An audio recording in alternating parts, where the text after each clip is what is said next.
रामकृष्ण हरी वस्त्र भांडार देत आहे 4,999 रुपयाच्या खरेदीवर थार कार जिंकण्याची सुवर्ण संधी। ही ऑफर 31 मे 2026 पर्यंत सुरू आहे। आजच भेट द्या आपल्या जवळच्या रामकृष्ण हरी वस्त्र भांडार दालनाला।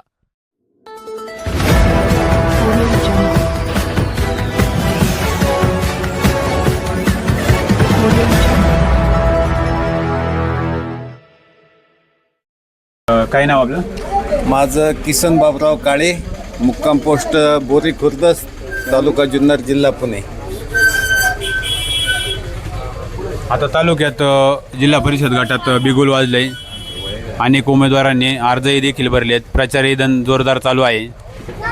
हा प्रचार जोरामध्ये चालू आहे आणि बोरी खोडद गटमध्ये हे गाव आहे औरंगपूर। बरं, आम्ही पहिल्यापासून राष्ट्रवादीचे घड्याळाचे याच्यावरती ठाम आहोत आणि इथून पाठीमागं ज्या घड्याळाच्या चिन्हावर काही उमेदवार होते त्यांचाही आम्ही आदर करतो। आणि आता जर उमेदवारांची आपण कंपॅरिझन केलं, तुलना केले, तर सुशिक्षित आणि डबल ग्रॅज्युएट उमेदवार हे कल्पनाताई वैभव काळे बरं, या आहेत। त्यांनी बोरी खुर्द गावचं सरपंचपद 5 वर्ष व्यवस्थितपणे हाताळलेलं आहे आणि हे असल्यामुळं त्यांना प्रशासकीय कामाचा 5 वर्षाचा अनुभव आहे। असा जर विचार केला तर बाकीच्या उमेदवारांची तुलना होऊ शकत नाही। आजकाल जग सुशिक्षित याच्याकडे चाललेलं आहे आणि अशिक्षित यांना हे होऊ शकत नाही। जनतेचे प्रश्न मांडावे लागतात। जिल्हा दरबारी किंवा पंचायत समितीकडे असेल तर सभागृहात प्रश्न मांडण्याची कला ही उमेदवाराला असली पाहिजे। उमेदवार हा आतमध्ये जाऊन बोलणारा पाहिजे, तिथून बोलून निधी आणणारा पाहिजे। इथून पाठीमागे जे होते ते झेडपी सदस्य होते, पण ते 5 वर्ष फिरतात पूर्ण तालुकाभर आणि ह्या गटात पण त्यांची कायम व्हिजिट असते आणि त्यांना सध्या आता राष्ट्रवादीकडून तिकीट मिळालेलं आहे। आणि इथून पाठीमागचे जे हे होते पांडुरंग पवार साहेबांचे, त्यांनी एक 15 दिवसापूर्वी हे केलं होतं, ज्यांना पक्षाने तिकीट देईल बरोबर, त्या पक्षात त्या व्यक्तीचं काम करायचं, असं त्यांचं वाक्य होतं 4 माणसामध्ये। तर आता ते त्यांना यांना कल्पनाताई वैभव काळे यांना पक्षाने तिकीट दिलेलं आहे, तर त्यांनी आता कुठंतरी हे केलं पाहिजे, सामंजस्याची भूमिका घेऊन हे केलं पाहिजे। आणि ते जर वैयक्तिक असते तो गोष्ट वेगळी होती। कोण पवारसाहेब हे ज्येष्ठ नेते आहेत, त्यांचा आम्ही आदरच करतो आणि ते ज्येष्ठच राहतील, परंतु त्यांनी आता ते उमेदवार नाही, लेडीज राखीव रिझर्व झाल्यामुळं आता उमेदवार दुसरे आहेत।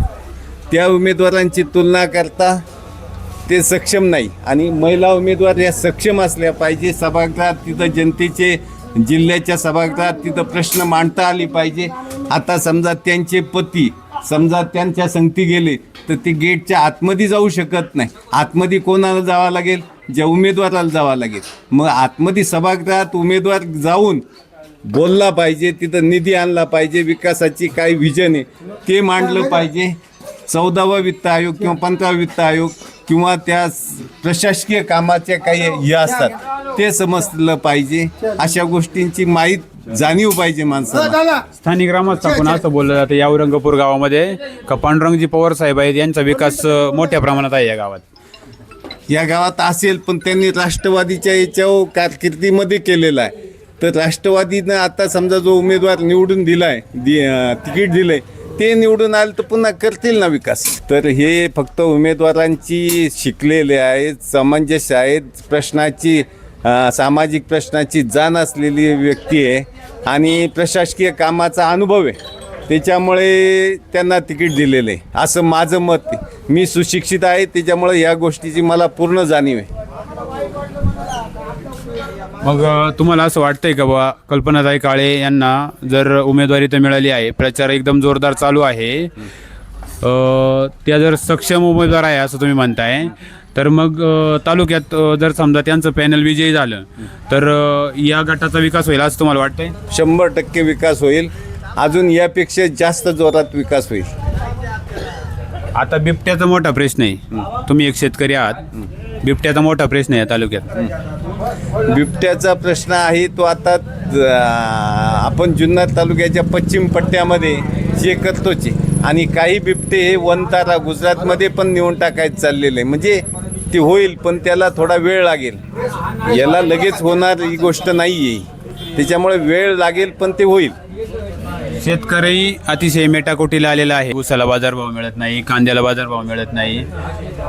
एवढं कष्ट करून आणि भांडवल घालून शेतीला हमीभाव मिळत नाही. बरोबर आहे. त्यासाठी जिल्ह्याच्या सभागृहामध्ये आवाज उठवावा लागतो आणि आवाज उठवण्यासाठी सक्षम त्या ठिकाणी नेतृत्व लागतं.